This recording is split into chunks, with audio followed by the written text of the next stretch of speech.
नमस्कार साथियों, कुछ बात करें यूट्यूब चैनल पर एक बार फिर आपका बहुत बहुत स्वागत है।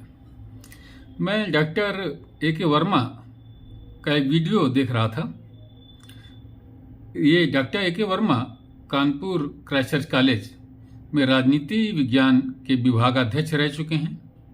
अखबारों में इनके लेख अक्सर मैं पढ़ा करता हूं और वीडियो यूट्यूब पर इनके बहुत अच्छे अच्छे उपलब्ध हैं।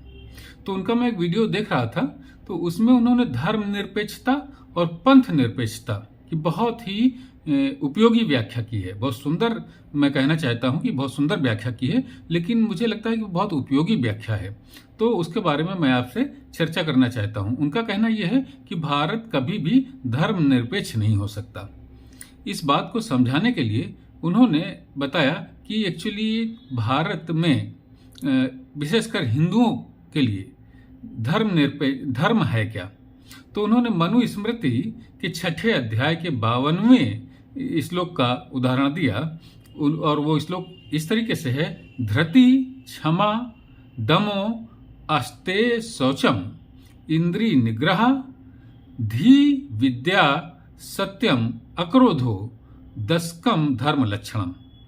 यानी कि इस श्लोक के अनुसार धर्म के 10 लक्षण होते हैं और वो ये है कि धृति मतलब धैर्य, क्षमा माने हम जानते हैं माफी होता है, दमा माने कि मन पर आत्मनियंत्रण, अस्ते माने किसी भी प्रकार की चोरी न करना, इंद्रिय निग्रह मतलब आंख कान नाक जिह्वा आदि सभी इंद्रियों पर अपना नियंत्रण होना, धी माने बुद्धि, विद्या माने ज्ञान, सत्य माने जानते ही हैं सत्य, एवं अक्रोध यानी कि क्रोध न करना।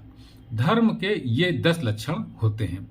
अर्थात हिंदुओं में धर्म की जो परिभाषा है वो ये है कि जिस व्यक्ति में ये 10 लक्षण होंगे, यानी कि धृति वो धैर्यवान होगा, क्षमावान होगा, दमा माने उसका मन पर नियंत्रण होगा, अस्ते माने चोरी नहीं करने की, किसी भी तरह की चोरी नहीं करता होगा, इंद्रिय निग्रह माने आंख कान नाक जिह्वा आदि सभी इंद्रियों पर उसका नियंत्रण होगा, धी माने बुद्धि, विद्या माने ज्ञानवान होगा, सत्य का आचरण करता होगा तथा अक्रोध यानी कि क्रोध नहीं करता होगा। जो व्यक्ति इन गुणों से विभूषित है, जो समाज इन गुणों से विभूषित है, उस व्यक्ति और उस समाज को हम धार्मिक कहेंगे। धर्म के ये 10 लक्षण हैं। तो अर्थात यह हिंदुओं की धर्म की परिभाषा है। धर्म निरपेक्ष होने का मतलब है कि उपरोक्त 10 गुणों से व्यक्ति विमुख हो जाए तो वो धर्म निरपेक्ष है। यदि ऐसा हो जाएगा तो व्यक्ति धार्मिक ही नहीं रह जाएगा, और यदि धर्म निरपेक्षता फिर धार्मिक नहीं है तो धर्म निरपेक्षता किस बात की। हिंदुओं में धर्म का अर्थ जीवन जीने की पद्धति होता है और उपरोक्त 10 गुणों के अनुसार जीवन जीना ही धार्मिकता है, अगर हम धर्म की इस परिभाषा को माने, जिसको कि सनातन धर्म के लोग मानते ही हैं। अब अन्य धर्मों की बात हम करें। एक्चुअली वो जिन अन्य धर्मों की हम बात करते हैं वो धर्म नहीं, वो पंथ हैं। जैसे ईसाई, इस्लाम, सिख, बौद्ध और जैन। पंथ और धर्म में फर्क क्या है? पंथ में ऐसा होता है कि उसका कोई एक प्रवर्तक होता है, उस पंथ को प्रारंभ करने वाला, उस पंथ से लोगों को परिचित कराने वाला कोई एक व्यक्ति होता है, और उस व्यक्ति से, उस प्रवर्तक से बड़ा कोई नहीं होता। उसकी रची हुई एक पुस्तक होती है जिसे अत्यंत पवित्र माना जाता है। उन लोगों का एक निश्चित पूजा पद्धति होती है, उनका एक पवित्र स्थान भी होता है। तो ये होता है पंथ के लोगों का ये होता है कि उनका एक धर्म प्रवर्तक होता है, उनकी एक निश्चित पूजा पद्धति होती है, उनकी उनका एक पवित्र स्थान होता है। लेकिन हिंदू धर्म में ऐसा नहीं है। हिंदू धर्म यानी सनातन धर्म का कोई एक प्रवर्तक नहीं है। मालूम ही नहीं है कि ये सनातन धर्म किसने प्रारंभ किया, लेकिन है।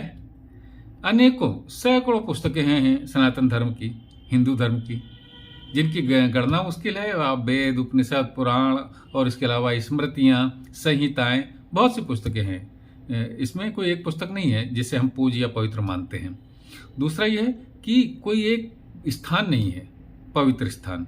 बहुत से स्थान हैं, अयोध्या, मथुरा, काशी, उज्जैन, केदारनाथ, बद्रीनाथ, ओंकारनाथ, तमाम स्थान हैं जहाँ पर जाकर के हम अपने मन को शांति महसूस करते हैं और अपने मन को आध्यात्मिक बनाते हैं। तो कोई एक स्थान नहीं है। दूसरी बात यह है कि हमारी कोई हिंदुओं की कोई एक पूजा पद्धति नहीं है। अपनी सुविधा के अनुसार तमाम तरह की पूजा पद्धतियाँ चालू हैं।